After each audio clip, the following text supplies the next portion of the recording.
Selamu alaikum të dashur miq, po takohemi si çdo fundjavë dhe sot për të realizuar emisionin Kolazhi javor. Në vazhdim do të sjellim përmbledhjen javore të emisioneve të ndryshme, por edhe tema të ndryshme që janë realizuar gjatë kësaj jave. Në emisionin Oazë e Urtësive, Hoxhët e Islami solli sërish 5 këshillat nga Fudail ibn Iyadi, një prej dietarëve dhe asketëve më të njohur të brezave të hershëm.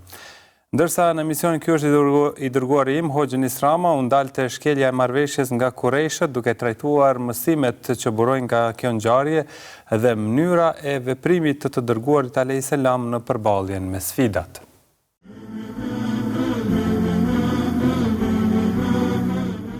Është një figurë, është një emër, një autoritet i atill që i avlen citohet dhe përfitohet shumë prej tij. Fudaili, si qëndron në librin e Zuhd të Ibn Abi Dunjas, ka thënë kësaj: 5 gjëra janë pjesë e lumturisë. E para është bindja në zemër, e dyta është uarai në fe, do ta shpjegojmë se për çfarë bëhet fjalë. E treta është asketizmi në dynja, e katërta turpi dhe e pesta dija. Nëse dëshmon bindshëm se nuk ka Zot pas Allahut dhe se Muhamedi është rob dhe i dërguari i tij, atëherë përgëzohej me xhenet. Pra, çdo që dëshmon bindshëm, që dëshmon pa dyshimin më të vogël se Allahu është një dhe nuk ka zot tjetër, se Muhamedi është robi dhe i dërguari i tij, atëherë merrim myshde xhenetin. Pra, nëpërmjet bindjes ne arrim që ta sigurojmë, ta plotësojmë kushtin i cili më pas na garanton hyrjen në xhenet me mirësinë e Allahut te bareke u teala. Ndëruar vëllezër, për të arritur bindjen, ne duhet të kalojmë nëpër disa filtra, nëpër disa procese, duhet të përshkojmë disa rrugë që janë me rëndësi për të theksuar. E para është që ne t'i përkushtohemi besimit, që ta ndërtojmë një besim të atill i cili nuk pranon mëdyshje, i cili nuk pranon këso hamendësime. Zohdi jo detyrimisht nënkupton që ti të braktisësh dynjan. Zoti nënkupton që dynjaja të jetë në dorën tënde dhe jo në zemrën tënde. Dhe për këtë ne mund të sjellim shembullin më të mirë tek i dërguari i Allahut, Muhamedi alayhis salatu wassalam, i cili sigurisht se ka qenë asketi më i madh, por që nuk ka braktisur tërësisht dynjan. Prandaj dietarët musliman janë munduar që na ofrojnë koncepte më të thukta, më të qarta, më të shkoqitura të asketizmit, në mënyrë që ne të mos rrshqasim në këtë humnerën e atyre sofistëve ose asketëve që vërtet i kanë bërë dëm fetarisë, ndoshta më shumë se që mund t'i bëjnë disa mëkatar e gjunaqarë. Pejgamberi alayhis salatu wassalam u dha Kurejshve atë që nuk u kishte dhënë askush. Në marrëveshje, realisht ishin ata të favorizuar. Ata ishin të favorizuar. Dhe sikur të ishin të gatshëm për luftë Kurejshët e Mekës, kur nuk do të bënin marrëveshje. Asnjëherë. Po ata ishin lodh nga lufta, ishin raskapitur. Humbën në luftën e Bedrit, humbën në luftën e Uhudit.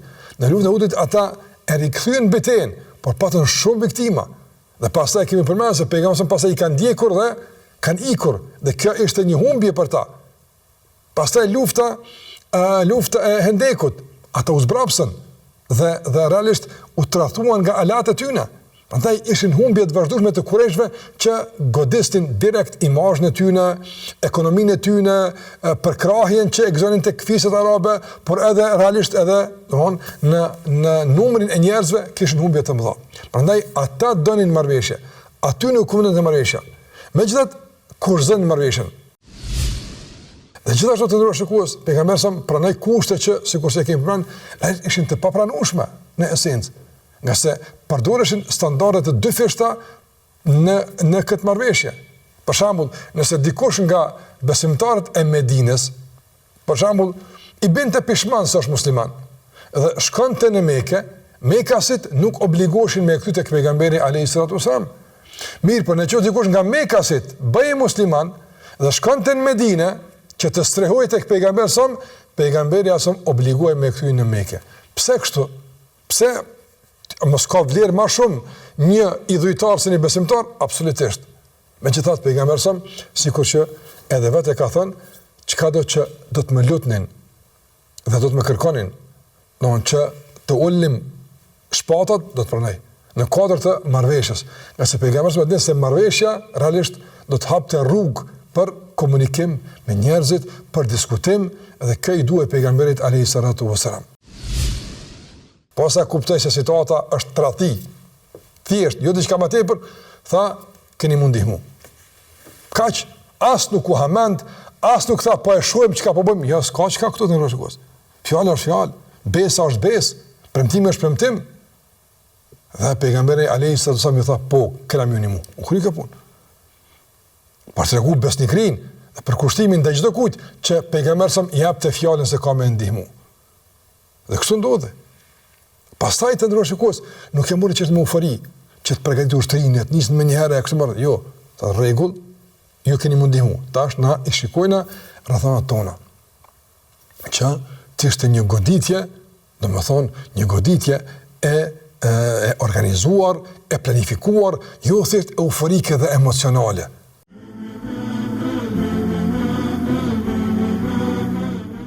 Në emisionin Thellësitë e Kuranit me Hoxhën Osman Bekteshi trajtuam temën e mëshirës në Kuran, duke u ndaluar te kjo cilësi madhështore si një prej themeleve të raporteve të Allahut me krijesat.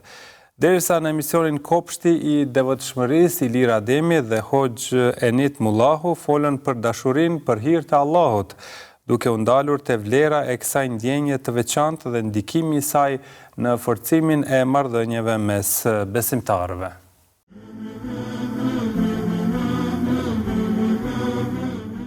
Allahu subhanahu wa taala përmes mëshirës, rahmetit të tij, dëshiron që të tregoj për kujdesin e tij, për mbrojtjen, furnizimin dhe për interesimin e tij si krijues ndaj krijesave të tij në përgjithësi. Prandaj jo më kot, Allahu subhanahu wa taala e filloi Kur'anin pikërisht përmes përmendjes së cilësisë së mëshirës. Madje 113 kaptina kuranore çdo herë fillojnë me të, me atributin e mëshirës së Allahut subhanahu wa taala, duke thënë Bismillahirrahmanirrahim, në emër të Allahut të gjithë mëshirshmit, mëshirëplotit. Fillimisht këto dy atribute, e para, gjithë mëshira e Allahut përfshin çdo krijesë, pa marrë parasysh se është njerëzore, gjindore, bimore apo shtazore, pastaj edhe në kuadër të krijesave njerëzore. Gjithë mëshira e përfshin edhe atë që nuk beson. Por në anën tjetër, Allahu si zakonisht i specifikon besimtarët e tij të devotshëm që e besojnë atë, i aplikojnë mesazhet e tij dhe këtë trajtim ja bën përmes atributit të mëshirëplotnisë së tij, duke thënë Ar-Rahim, pra mëshirëploti, i cili në mënyrë të veçantë dhe specifike i mëshiron besimtarët e tij. Allahu dëshiron që mëshirën e tij të na bëj ta kuptojmë përmes 3 çështjeve bazike. E para është përmes krijimit të tij, e dyta është përmes shpalljes së tij dhe e treta përmes udhëzimit nga ana e tij. Pra çdo krijesë Allahut, pra e rëndësishme e para është njohja e Allahut. Njohja e Allahut, që ne realisht e njohim Allahun përmes krijesave të tij, përmes krijimtarisë së tij. Për shembull, Allahu në Kur'an thotë: Allahu alladhi ja'ala lakumul arda qararan was-samaa'a bina'an wa sawwarakum fa ahsana suwarakum wa razaqakum min at-tayyibat. Është Allahu ai i cili juve tokën u bëri shtroj, e qiellin u bëri mbuloj dhe ju formsoi në formën më të bukur të mundshme dhe njëherët edhe ju furnizoi me furnizime të shumta prej furnizimeve të mira nga ana Allahu subhanahu wa taala. Po të ishe i ashpër, zemër ngurtë, ata do të iknin nga ti. Pra ata që i ke përreth vetës e që mund të jenë njerëzit më të devotshëm, më të mirë sot, sikur të ishe i pamëshirshëm, i ngurtë, ndaj tyre ata do të iknin prej teje, sepse natyra njerëzore e do mëshirën, e do butësinë. Prandaj nuk mund gjesh pejgamber të Allahut që ishte i ashpër, zemër ngurtë, i pandjeshëm, gjithë pejgamberët e Allahut kanë qenë të mëshirshëm. E në veçanti Muhammed Mustafaja alayhi salatu wassalam, të cilin Allah e përzgjodhi si mëshirë për gjithë botët. وما أرسلناك إلا رحمة للعالمين, dhe ne nuk të dërguam ty si pejgamber o Muhammed vetëm se si mëshirë për gjithë botët. Jo vetëm për botën njerëzore e gjindore, por edhe për botën bimore e shtazore. Jo vetëm për botën besimtare, por edhe për botën jo besimtare. Jo vetëm për të bardhët, por edhe për të gjithë racat tjera njerëzore dhe për gjitha shtresat shoqërore, edhe për ata që janë të pasur, edhe për ata që janë të varfër, edhe për ata që dinë, edhe për ata që nuk dinë, edhe për ata që janë të bukur, edhe për ata që nuk kanë bukuri, për gjithë ishte mëshirë. Është një dashuri në një shkallë më të lartë, dashuria për hir të Allahut subhanahu wa taala. Këtë dashuri feja jonë madhështore, feja islame, i dha përparësi dhe e bëri pjesë plotësuese të besimit ton, për të na treguar se kjo dashuri zë një vend të veçantë në zemrat e besimtarëve. Dhe për këtë profeti jon sallallahu alaihi wasallam, siç tregon Enesi radhiyallahu anhu, se profeti sallallahu alaihi wasallam ka thënë, kush i ka 3 gjëra, kush i posedon 3 gjëra, ai do ta ndjejë ëmbëlsinë e besimit. Dhe një ndër ato 3 gjëra është të duash dikë për hir të Allahut subhanahu wa taala. Pra ta duash atë me sinqeritet vetëm për hir të Allahut subhanahu wa taala. Këtë arsye profeti sallallahu alaihi wasallam na ka treguar shembullin e një personi i cili i la të gjitha angazhimet e tij, e la familjen e tij, i mbylli bizneset e tij dhe u nis në një rrugë të largët, në një fshat të largët për takuar një person që ai e donte vetëm për hir të Allahut subhanahu wa taala. Gjatë rrugës Allahu azza wa jalla i dërgon një melek i cili e pyet dhe i thot: "O filan, për ku je nisur?" Dhe ai i thot: "Jam nisur për në filan vend për takuar filanin." I thot meleku: "Çfarë të lidh me të? Pra, a ke ndonjë lidhje me të?" I thot: "Jo, e dua vetëm për hir të Allahut subhanahu wa taala." Atëherë meleku i thot: "A nuk ke ndonjë interes tjetër me të? Mos vallë ke ndonjë tregti, ose mos vallë ke ndonjë borxh që do t'ja shlyesh?" I thot ky person: "Jo, thot, e dua atë për hir të Allahut azza wa jall, vetëm kjo më lidh dhe kjo më bëri që të ndërmarr këtë udhtim." Në ato momente meleku i kthehet dhe i thot: "Unë jam i dërguar i Zotit tënd për të thënë ty, për të lajmëruar ty se Allahu subhanahu wa taala të don ty për shkak të kësaj dashurie që ti ke ndaj vllait tënd." Dhe për këtë na mësoi profeti sallallahu alaihi wasallam në hadithin e tij ku tha: "La yu'minu ahadukum hatta yuhibba li akhihi ma yuhibbu li nafsi." Nuk ka për të besuar askush prej jush derisa të dojë për vllain e tij atë që don për vete. Pra nuk do të arrijë ndonjëherë për sosmërinë e këtij besimi madhështor derisa të dojë të mirat e fesë dhe të dynjas, siç i don për vete, i dojë edhe për vllain e tij musliman. Gjithashtu profeti sallallahu alaihi wasallam në një hadith tjetër na ka treguar se nuk do të hyni në xhenet derisa të besoni, dhe nuk keni për të besuar derisa të duheni mes njëri tjetrit. A doni t'ju tregoj për diçka të cilën nëse e veproni do të duheni mes njëri tjetrit? Atëherë përhapeni selamin në mesin e juaj.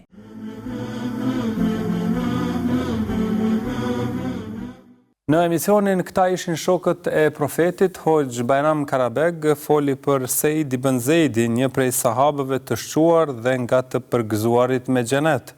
Derisa gjatë emisionit fiton ndershëm, Hoxh Rasim Haxha trajtoi çështjen e sigurimeve në dritën e fesë, duke u ndalur te parimet dhe kriteret që lidhen me këtë fushë nga këndvështrimi islam.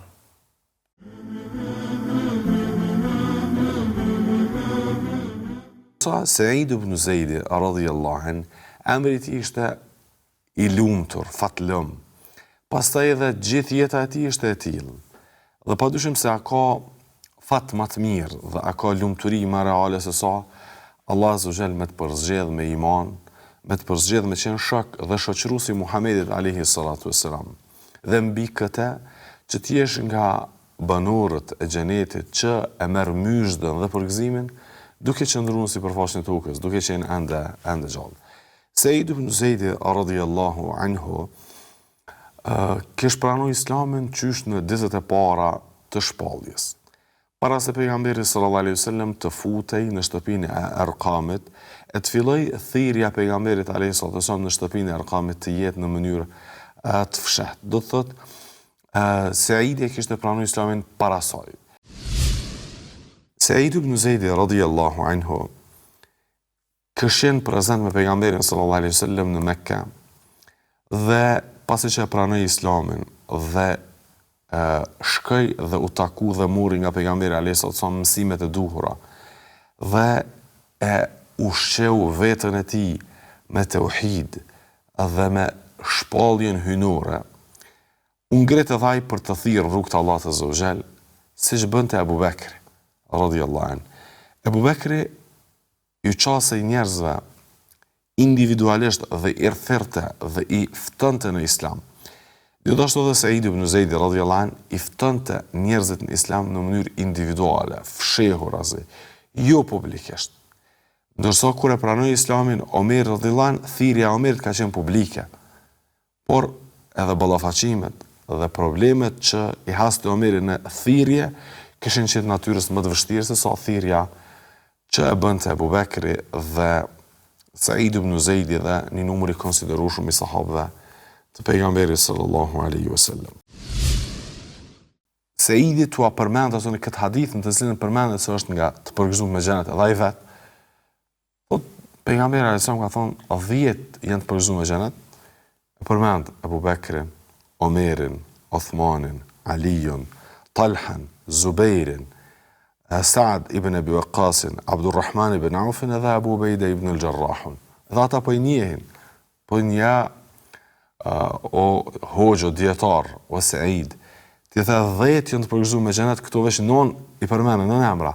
Dhe nëse dëshironi dhe 10 ja di emrin. Emri i tij ka qenë. Sepse ai ka qenë nga të përgëzuar me xhenet. Po as aty s'ka dëshiruar hiç me përmend veten dhe kjo tregon për atë sinqeritetin e tij të thellë që e përmendëm. Të mirat ose anët pozitive të sigurimit që unë përmendën është ofrimi i sigurisë dhe i qetësisë. Njeriu kur e ka pasuninë e siguruar, kur e ka përgjegjësitë e siguruar, se ta do të kalojmë edhe te një lloj sigurimit që është sigurimi i përgjegjësive. Për shembull mjeku, nëse i ndodh ndonjë gabim ose inxhinieri të kështu me radhë, siguron përgjegjësitë e tina. Domthonjë që mos e marr përgjegjësi, po domën që e shkakton me ambulu kompania e sigurimit. E kështu që ja jep një lloj komoditeti, ja jep një qetësie që edhe nëse i ndodh diçka, ka kush e kompenzon edhe ka forma që kompenzohet. Pastaj grumbullimi i kapitaleve dhe pasurive, domethënë që secili prej atyre që sigurohen ka një pjesë të vogël të pagesës që e van dikun, grumbullohet një fond i madh, bëhet një fond i madh, pastaj mundësia që me investu me atë fond dhe me zhvillu vendin ekonomikisht. Mirë, po i kemi edhe anë negative të sigurimit. Po nuk është sigurimi gjithçka bardhë, sikurse nuk është gjithçka zi. Mirë, po prap ke çushke, ke bardh apo ke zi. Pat shumë më shumë efekte negative apo më shumë efekte pozitive, prap duhet më ju nënshtru rregullave të përgjithshme të ekonomisë islame. Prej mangësive është humbje ekonomike për shumë të siguruar. Për shembull, dikujt nuk i ndodh aksident gjatë gjithë jetës. Sa e ka siguru kerrin për çdo vjet, si ka ndodhur aksident kur s'ka marr kurfar kompenzimi. Që do thotë se ky e ka një humbje. Don ka bëu pagesa vazhdimisht, ndërsa s'ka marr kompenzim asnjëherë, ose ai tjetri që ka sigurim shëndetësor, ose ai tjetri sigurim pasurisë, ose ai tjetri sigurim përgjithësisë e kështu me radhë. Pastaj gjithashtu dalja e kapitalit jashtë vendit. Zakonisht kompanitë e sigurimeve janë të lidhura me kompani tjera ndërkombëtare të mëdha të sigurimit që qarkullohet, paraja e mbledhur qarkullon përmes tyre ose investohet jashtë vendit ose në këtë formë domthonë është mundësia që me dalë jashtë vendit paraja e madhe është shumë e madhe. Pastaj përqendrimi i pasurisë në dorë të disa personave. Lloji i parë është sigurimi komercial ose sigurimi për përfitime, sigurimi që synohet me arritje të fitime, që është sigurimi i përhapur sot në tërë botën dhe shumica e sigurimeve funksionojnë në këtë formë. Edhe sot e kemi në sigurimin e makinave, pastaj sigurimin shëndetësor që ekziston aty këtu ose pritet me u bë i detyrueshëm me ligj, e kështu me radhë, domethënë që ky është sigurimi komercial. Lloji i dytë është sigurimi shoqëror. Sigurimi shoqëror e kemi për qëllim që ka të bëjë me palën, me personin, me individin edhe me shtetin. Përderisa i pari ka të bëjë me palën edhe kompaninë e sigurimit që nuk është shtet, thjesht është person juridik që është kompani private. Ndërsa sigurimi shoqëror është sigurimi që lidhet ose që është mes individëve dhe shtetit. Domethënë varësisht se cilit mekanizëm të shtetit lidhet mirë, po domethënë njëna palë këto është shteti. Dhe lloji i tretë i sigurimit është sigurimi islam që është i njoftun, sigurimi reciprok ose bashkëpunues.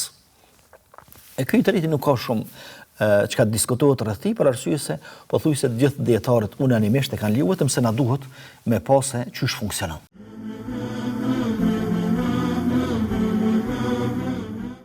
Në emisionin e radhës, familja Inklit Belari dhe Hoxh Ahmed Kalaja kanë trajtuar ndikimin e mëkateve në jetën familjare, duke u ndalur te rëndësia e vlerave, të pendimit dhe përmirësimit të marrëdhënieve brenda familjes. Ndërsa në emisionin Gratë në kohën e pejgamberit, Ilir Ademi dhe Hoxh Ferid Piku kanë sjell figurën e Fatimës, bijës së Muhamedit alayhi salam, duke folur për virtytet e saj dhe shembullin e saj të veçantë në historinë islame.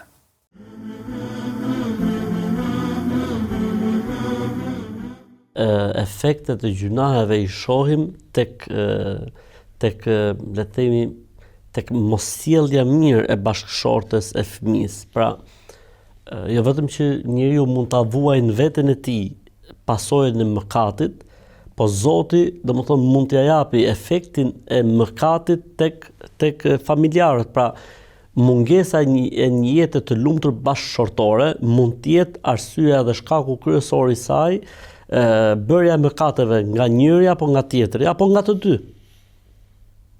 Për këtë arsye ka një hadith shumë interesant, që thotë, kur dy veta duan për hir të Zotit, nuk po flasim për bashkëshortët tani, kur dy veta duan për hir të Zotit, ftohen dhe ftohet kjo dashuri për hir të Zotit për shkak të mëkatit që mund të bëjë njëri prej tyre.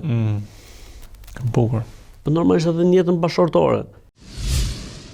Kur themi ne mbështetja në Zot, është ajo që Zoti, domethënë, i ka karakterizuar besimtarët në Kur'an duke thënë se wa 'ala Allahi fatawakkalu in kuntum mu'minin. Pa besimtarët, ajo gjë që i dallon në jetë është se i mbështeten Zotit dhe i dorëzohen Zotit. Në momentin që njeriu, domethënë, fillon dhe e kthen fokusin e tij tek krijesat, qoftë tek burri, qoftë tek gruaja, qoftë kudo, domethënë ky njeri sikur, domethënë, ftohet nga mbështetja e tij në Zot. Ndërkohë që faktikisht, domethënë, Zoti na urdhëron neve që besimin dhe mbështetjen ta kemi tek ai dhe raportet me njëri tjetrin mundohemi të kemi sa më korrekte. Pra, korrektësia në jetën bashkëshortore, përpjekja për të qenë sa më afër njëri tjetrit, për të shërbyer sa më shumë njëri tjetrit, faktikisht nuk bie ndesh me mbështetjen e Zotit. Pra nuk mund të themi unë jam mbështet Zotit dhe jeta bashkëshortore ka përshkuar marrë mirë se jam mbështet Zotit, po edhe unë duke qenë shumë korrekt në jetën bashkëshortore ka përshkuar marrë mirë, e s'ka nevojë me mbështet Zotit. Jo, duhet të jemi tek e mesme. Përtatësia apo dembelizmi është problem shumë i madh, edhe në jetën e zakonshme, domethënë, po edhe në jetën bashkëshortore. Domethënë mos prit gjithmonë nga tjetri që ai të t'i bëj gjërat. Pra je dhe ti ai i cili kontribon. Je i pari që bën, je i pari që kontribuon. Ndoshta duhet një moment që ti ta bësh që para tjetër të ndërgjegjësohet. Për këtë arsye, domethënë, kur e pyetën nënën e besimtarëve Aishën, i thanë, "Ore pejgamberi sa në shtëpis çfarë bën?" Ajo tregoi që ai bënte një jetë shumë interesante.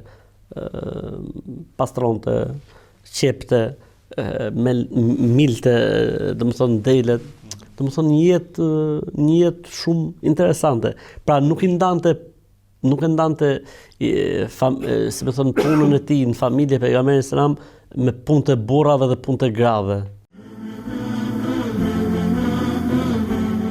Imagjino, është fruti më i pastër që mund të vijë në këtë botë, është Fatimia. Por nuk ishte thjesht fëmijë i dy prindërve. Ajo ishte e edukuar në atë formë që konkretizonte vlerën, konkretizonte dashurinë dhe mshurinë, dhe lidhja e profetit Muhammed a.s. me Fatimen ka qenë e veçantë, ndryshe nga lidhja me fëmijët tjerë, por vetë fakti ndoshta që ajo që jetoi pas Hatixhes, pas vdekjes së Hatixhes ishte Fatimia, ishte ajo që ja dinte babait të saj të gjitha sakrificat, të gjitha vuajtjet dhe me dorën e saj mundoi të zbuste ato dhimbje, ato sakrifica, dhe është e para që është bashkuar me profetin sallallahu alaihi wasallam mas vdekjes së profetit alaihi salam 6 muaj më vonë, ajo bashkohet me babain e saj, për të treguar që lidhja ka qenë lidhja jashtëzakonshme që, si thosh, nuk bënte të rinë larg njëri tjetrit.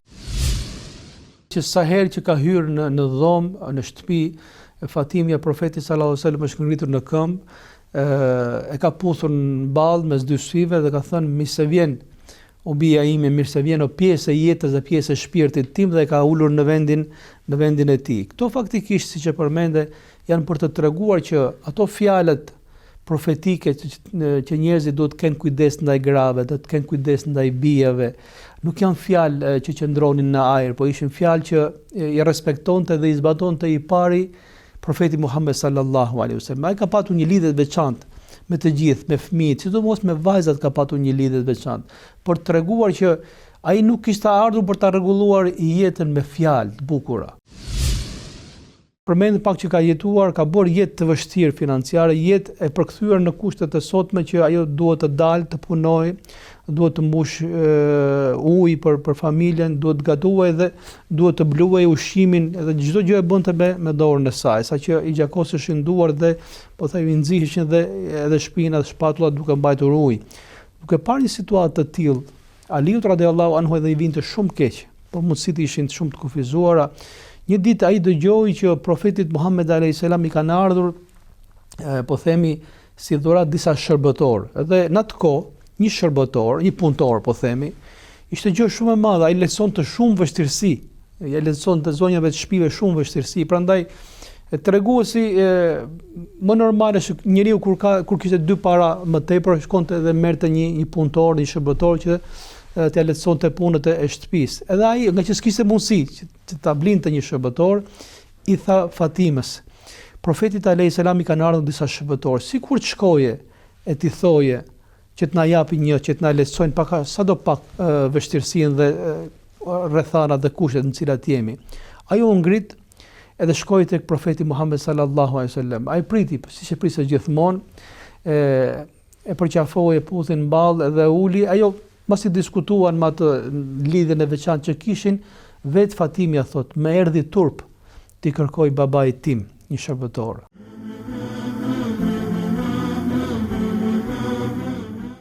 Vazhdojmë tutje në misionin e thëna e pa thënë me Hoxhën Ekrem Avdiu, folëm për rëndësinë e mbajtjes së fjalës, duke u ndaluar tek besnikëria ndaj premtimeve dhe fjala e dhënë si tregues i karakterit të njerëzit.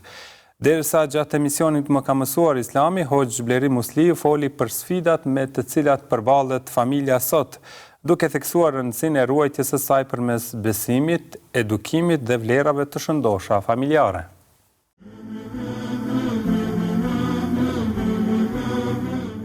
Johor po është kogja e ranë, sa herë dëgjojmë, gjithë na vjen zor me u përballë me situatat këtilla, për arsye se nëse pyetja ka të bëjë me neve personalisht, atëherë sigurisht të krijohet situata e pakëndshme, se mbase dikujt i kemi thonë diçka, i kemi premtuar diçka dhe një farë mënyre nuk kemi zbatuar. Jo, kaluat në shumës, pyetja ishte në njëjës, burri ai han fjalët, apo e han fjalët. Realisht nuk janë fjalët tua, te fjala e thonë, jo vetëm në kuptimin e premtimit, po në kuptimin e përgjithësisë, në përgjithësi, po fjala e thonë është e jotja derisa ti e ke halon menaxhim në kuptimin jetu e mendu, jetu e formulu, jetu e blu, që thojnë të na, mirë, po akoma nuk e ke thonë. Në momentin që e thu, ajo nuk është e jotja. Jo dhe s'mon është me thonë, valla, unë po i ha fjallët e mija, jo se derisa ti ke folë, unë e kom dëgjuat fjallë. Po jo, e humbim ftyra. Atëherë nëse Zotit i kemi premtu diçka, ose i jemi zotu për diçka, se funit, çka mundëm me i premtu në Allah të fuqiplot? Çka mundëm me i dhonë në Zotit, kur gjo? Për çka ka nevojë Zotit që kemi ne, për kur gjo heq, absolutisht. Mirë po njeriu ngutet edhe zotohet për gjana të ndryshme, sikur me dasht me e josh Allahon, o Zot, nëse më ndihman, unë kam e bo këtë edhe këtë. Edhe në momentin që e thu, tash po kalojmë edhe në aspektin juridik fetar, që dallon. Deri tash folëm për ato që tham juridikisht s'ma ke borxh edhe nëse ma ke premtu një gjë, ndërsa tash nëse i je zotu Zotit për diçka, dhe ai zotimi është zotim legjitim edhe korrekt, jo për me bën ndonjë gjëna, me thonë o Zot, nëse ma largon këtë smundje, unë kam e agjeru për ty 3 ditë. Ose o Zot, unë kam e hy nesër në provim, nëse ja provimin, kam e agjeru 2 ditë. Qatë agjerim se ke pas borxh deri në qatë moment që e ke thonë. Në momentin që e ke thonë, e ki borxh, e ki obligim, sikur Ramazane. Në këtë rast tash, kjo puna Zotimit. E zotimit, mos përmbajtjes e zotimit është shumë më e rëndë se sa ai në rrafshin horizontal. Me njerëz. Pse ndodh kjo te njerëzit? Njerëzit nganjëherë nuk prish punë me a jemi të sfidu? Bëmë letë mos me mbajt fjallën tash. A jemi të sfidu? Po, besoj që kjo puna si me thonë, nivelit të fuqisë së prezencës së virtyteve në një shoqëri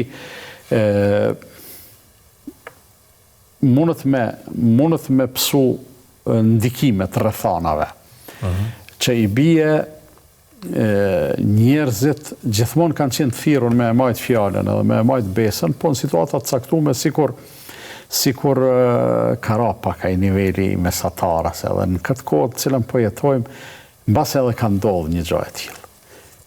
Edhe kjo mendoj se ndodh për shumë arsye, në mes tjerash, ndoshta ka me tingullu çuditshëm, po shpresoj të mos më keq kuptoj askush. Në mes tjerash mendoj se edhe për shkak të mirëqenies njerëzit fillojnë masane dhe mos më majt shumë fjalë, me thonë për shembull, valla unë i premtova filan, po hajt për se gjindet i kush ja kryen atë punë. Ose aspekte tjera tash se gjanat me gjithat e lidhen ndërmjet vete, nuk. Goditjet cilat vinë në drejtim të familjes, në radhë të parë janë të shumta, pastaj janë të natyrave të ndryshme, dhe e treta dhe që shumë e rrezikshme janë të pamshirshme, sepse nuk ndalen me një goditje ose dy. Por vazhdojnë të godasin derisa t'i arrijnë qëllimet e tyre. Përndryshe, po të ishte një goditje apo dy dhe të vazhdon të stuhia, do të ishte lehtë e përballueshme. Por ama në qoftë se ato goditje bëhen të vazhdueshme, e pastaj bëhen në mjete dhe mënyra shumë tinzare, edhe godasin në kënde të ndryshme familjen, mendoj se kujdesi që sot kjo shoqëri dhe besimtarët të cilët shpresojnë të lënë gjuhën të mira në këtë botë dhe të dalin fitimtar nesër para Zotit, duhet që rujtja dhe kujdesi dhe rujtja e familjes nga këto sfida dhe këto goditje të jetë një nga prioritetet më të mëdha të jetës së tyre. Morali i lartë që Islami e ka ngrit në raport me individualizmin shkatrues, e cila sot po i shkatron individin dhe familjen, është ku Allahu subhanahu wa taala na ka mësuar se zemrat e mëdha, zemrat besimtare, zemrat të nënshtruara ndaj Zotit, zemrat që shpresojnë shpërblimin të Allahu subhanahu wa taala, zemrat të cilat e kuptojnë dhe jetën e tyre kanë të mbushur me iman dhe kuptime që dalin nga imani, thot Allahu xhalla shanu yu'thiruna ala anfusihim walau kana bihim khasasa. Ata u japin përparësi të tjerëve, madje edhe në çështjet në të cilat ata kanë të drejtë. Askush asnjëherë, me çfarëdo pretendimi, me çfarëdo slogani, me çfarëdo thirrje që vije, nuk do të ketë mundësi të ndryshojnë natyrshmërinë që Allahu subhanahu wa taala i ka krijuar njerëzit. Andaj Allahu xhalla shanu thot: "Walaysa adh-dhakaru kal-untha." Burri dhe gruaja, mashkull dhe femra, nuk janë të njëjtë. Nuk janë të njëjtë në fizikun e tyre. Nuk janë të njëjtë në gatishmërinë e tyre për të kryer punë të caktuara. Andaj kjo nuk është nënçmim. Kjo nuk është përpjekje për bullizim, përsim për secilin që Allahu subhanahu wa taala e ka vlerësuar me pozitën që ja ka dhënë.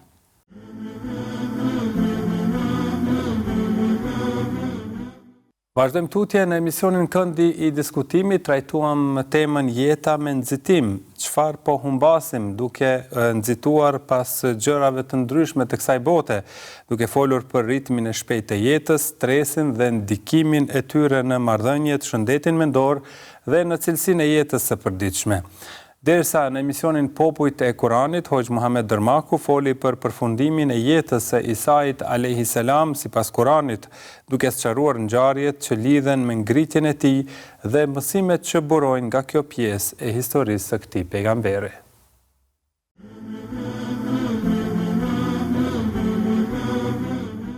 Gjanat do të më dhon kuptim. Tash pse në nxitim, sepse dinamika nuk mundesh, për shembull sot nuk mundesh me jetu nëse ti nuk e ki dy puna. Nuk po mundën familjet me jetu me pa punu të dy prindrit, për shembull, me majt familjen e tyne.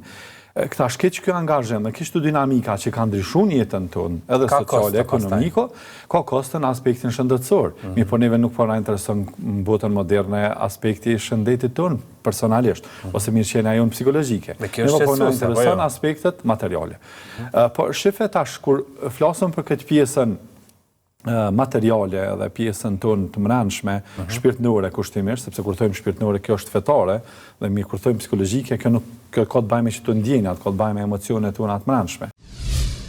Mbrana familjes na po jemi të detyrueshëm me najt, madje edhe kur kemi ahëngje tash verës, na jemi në një mënyrë të detyrueshëm me marr pjesë. Po nuk e ka atë natyrën e ndërveprimit, plotësimit të aspekteve emocionale ku na defrejmë njëri me tjetrin, tregojmë diçka njëri tjetrit, të bëjmë me keq njëri tjetrin, ose ndajmë edhe emocionet tona të mbrëmshme.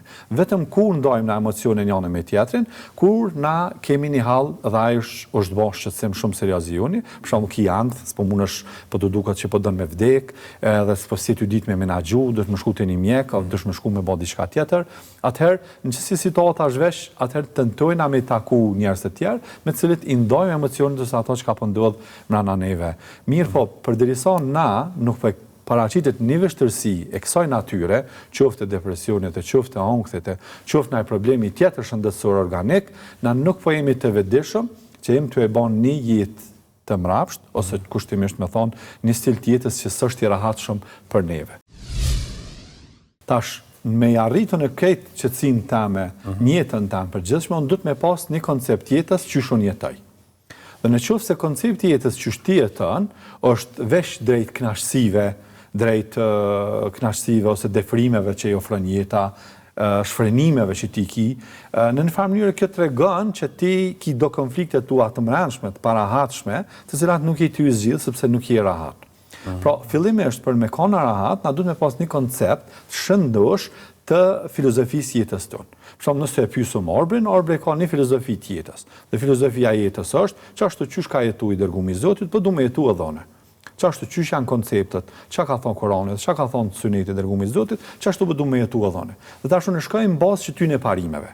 Dhe nëse unë qëto parime, ka njëherë i thej, ka njëherë nuk di me shku, sikur se atë qësh është e thirë nëse e rekomandune.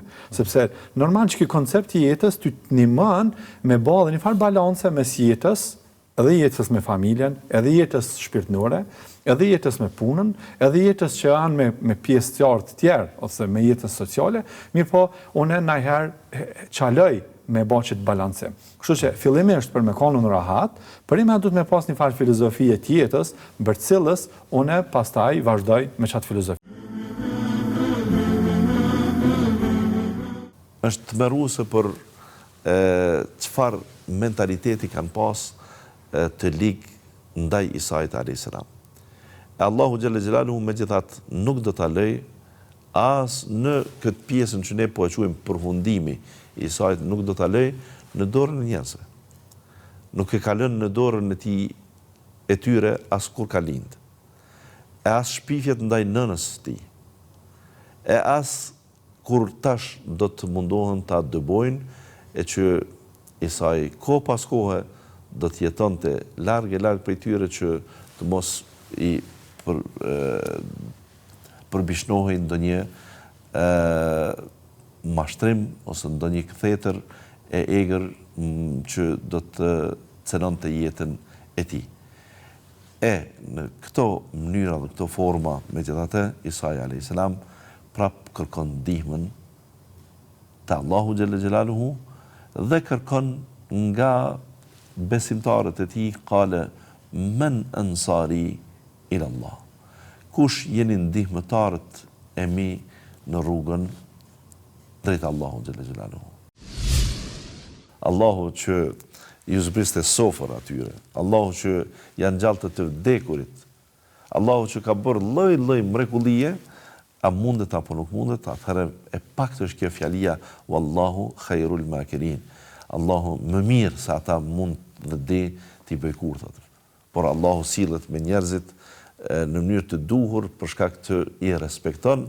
Allahu sillet me njerëzit në mënyrën qysh ne i dim sjellit hynorët Allahu xhalla xhelaluhu për shkak të respektit, wala qad karramna bani Adam, që ne e kemi nderuar njeriun, pra i kemi nderuar bita Ademit alayhis salam, thot Allahu, dhe derisa ky respekt hynor është për njeriun, mos na merr mendja që Allahu nuk e di të keqen, mos na merr mendja që Allahu nuk di që të veprojmë me ne që ne veprojmë, pra me mashtrimet, me kurthët, me dinakrin ton ndaj dikuj, kur ne tentojmë ta investigojmë këtë, ta përcjellim këtë, ta hulumtojmë këtë, dhe të kemi në një mënyrë ose tjetër spionim për të, e me thonë, këtë tash në radarin Allah del se Allah këto nuk i din. Jo, Allah i di fort mirë.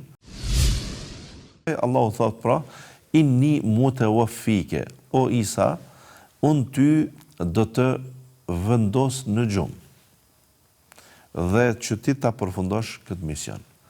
Dhe mendohet se tamam Isa a.s. ka ra për me flajt, me pushu, për mos me pas këtë transformimi nga tjetuarit në tokë, në jetën në qiell, që kjo është e mundshme dhe e letë për Allahun xhalla xhelaluhu, kjo i ka ndodhur Isait a.s. dhe nuk kemi kurfar dileme, por ai udhtim, ai transformim, po e them kështu, nga ky vend në vendin tjetër, ose transferim, do t'jetë pa pasoja të tij, se Allahu xhalla xhelaluhu do ta merr dhe do të ngritet lart, do të ngritet i gjallë. Dhe Isa alayhis salam jeton edhe sot e kësaj dite në këtë të gjithë dietarët musliman të ehli sunnetit pa kurfar dileme besojnë kështu, sepse argumentet janë shumë të fuqishme dhe nuk kemi kurfar dileme.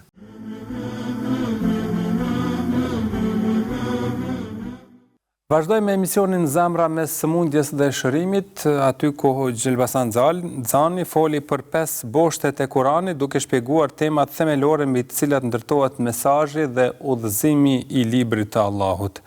Derisa tek emisioni i radhës, fjala që udhëzon Hoxh Gentian Mara foli për zgjatjen e namazit nga imami në xhamat, duke sqaruar rëndësinë e lehtësimit për xhamatin dhe ndjekjes së udhëzimeve profetike në udhëheqjen e namazit.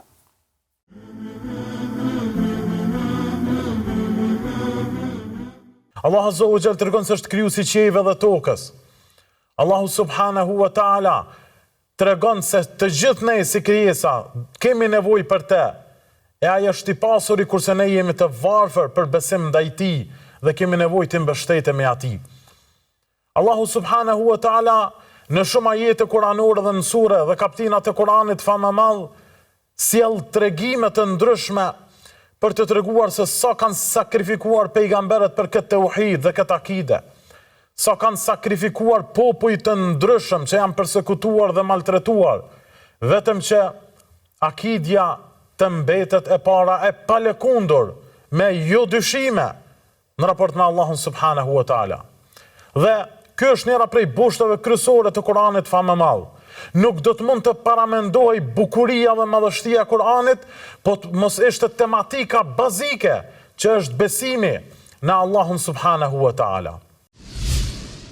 një bosh tjetër, një tematik tjetër të fuqishme, që i sjell Kur'anit, dhe me të madhështohet ky libër i Allahut Azza wa Jall, janë tregimet, rrëfimet dhe historitë që përmes tyre dëshiron Allahu Azza wa Jall që të na zgjoj zemrat tona, na i pastroj zemrat tona nga idhujtaria dhe nga gabimet eventuale në jetën e kësaj bote. Andaj përmes këtyre tregimeve Allah Azza wa Jall dëshiron që ta zgjojë ndjenjat tona dhe mendjen tonë në mënyrë që të përmirësohemi dhe të ecim rrugës së drejtë. Për këtë arsye Allah Azza wa Jall i thot pejgamberit sallallahu alaihi wasallam, ne kështu po t'i tregojmë ty të gjitha këto, linuthabbita bihi fuadak, në mënyrë që ta forcojmë zemrën tonë, në mënyrë që ta forcojmë besimin tënd. Njëra prej gjërave të veçanta të bletës është mjalti. Dhe përbërja e këtij mjalti që Allah Azza wa Jall ka vendosur mrekullinë e tu, ku shërben për shërim fihi shifau linnas, ka shërim për njerëzit.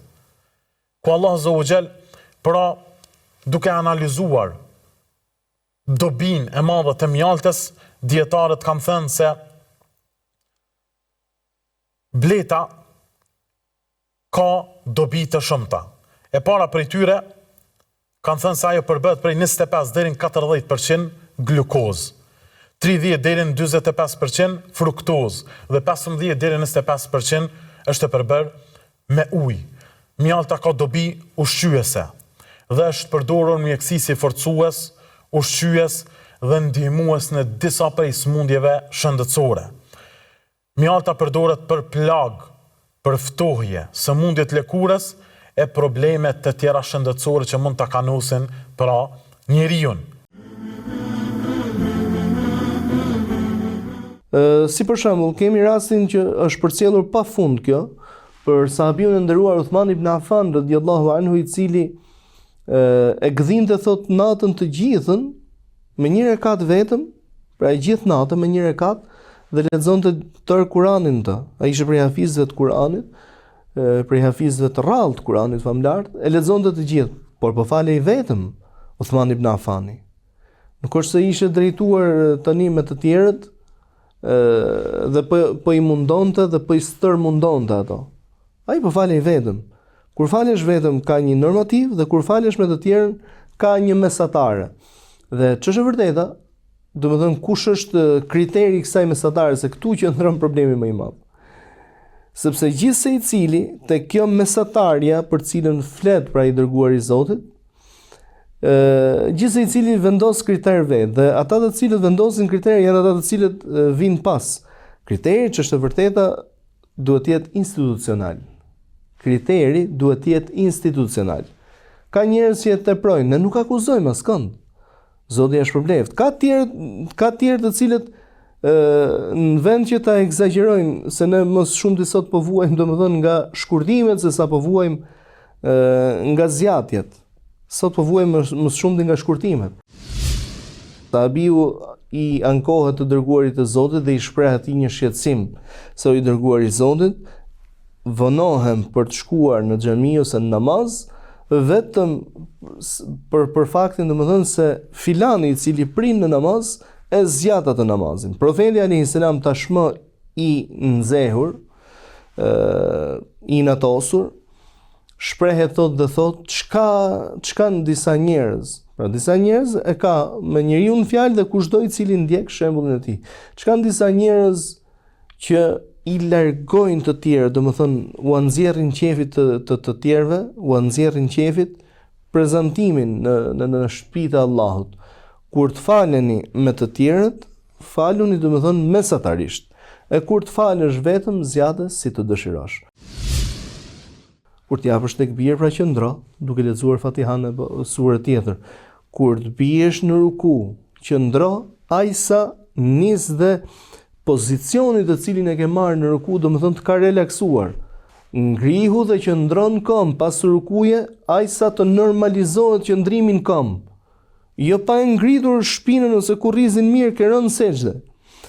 Bjerë në sejdë, butësisht nderuar im. duke e bashkuar, domethënë, ose duke e puthitur ballin me hundën për dheu, për tokë. Dhe duke qëndruar, domethënë, ajsa të normalizohet një qëndrim i tillë. Jo akoma pa ngrohur vendin, domethënë, ulu ngriu. Më pas qëndron midis dy sejshdeve ajsa të normalizohet një qëndrim i tillë, pra të bëhet shumë normale. Dhe kështu thot vepron në të gjithë namazin tënd.